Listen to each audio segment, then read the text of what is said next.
This is from Stanley Kunitz. Stanley Kunitz was a Nobel laureate, our national poet. He died at the age of 102, spent the last 60 years of his life gardening and writing poetry. He was a professor at Harvard for years. And he wrote a poem, a huge, long poem called The Testing Tree. Once I held the key to an umbrageous trail thickened with mosses, where flickering presences gave me rite of passage.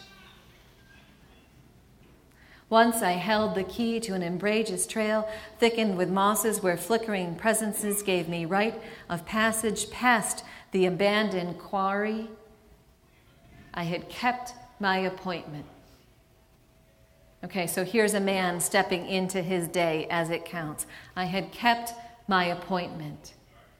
There I stood in the shadow of the inexhaustible oak, 50 measured paces. Do you remember doing this as a kid? Counting out 1, 2, 3, 4. Do you remember doing that? I had kept my appointment. There I stood in the shadow of the inexhaustible oak, 50 measured paces, tyrant and target, Jehovah of acorns. Father, he says, wherever you are, I have only 3 throws. Bless my good right arm. So notice the connection here. The reaching out, the choir that supports him. Father, this is a man who had 2 fathers die on him by the time he was 14. We don't know who he's writing to. The divine Father, one of those fathers, a different Father, the universal Father. Father, wherever you are, bless my good right arm. I have only 3 throws. We know this. Everyone in this room knows this. If we are lucky, we have 3 chances in this lifetime to step into a life that is meaningful, to create something out of our own generosity, to do something to expand joy. We know this in this lifetime. If we are lucky, we have 3 throws. Father, wherever you are, bless my good right arm. In the haze of the afternoon, while the air flowed saffron, I played my game for keeps.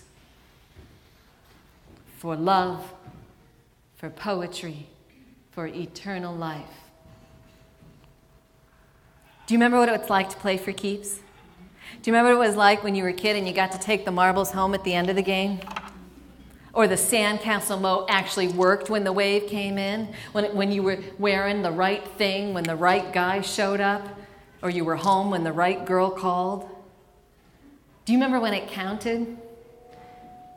If you dropped the bad guy on the end of the green teeter-totter plank and he went flying into the little pen, with the Lincoln log pen on your mom's linoleum floor, and he actually landed near the sheriff where he could lasso him with the yellow rope, do you remember when it mattered if it worked? We forget this. We forget to line the houses of our lives up just right, or the work of our lives just right, or act like the body that we walk in. The 2 women walked in here with these gorgeous sequin caps, and I thought, I want those caps. They're like the Mary Kay ladies. We forget. We forget to celebrate, right? But we don't have to forget. We can right now, in this moment, step into a day, step into this day, this time, this life, as if it matters. It isn't just about the cancer or the diagnosis or what that table of docs in the back has to say, as much as I adore them. It's about the one life we are here to live, in the haze of the afternoon, while this air flows saffron. I wish for you a life that is filled with those things that will sustain you, the women and men who will love you, the joy that will bring forth from you a spring of optimism, of wanting to wake up in the morning, the connections, the generosity, and the knowledge and the knowing that came to me from a 16-year-old boy who would not live to see 30. It's not about the pain. Even if it's a bad day, it's your day, and it counts.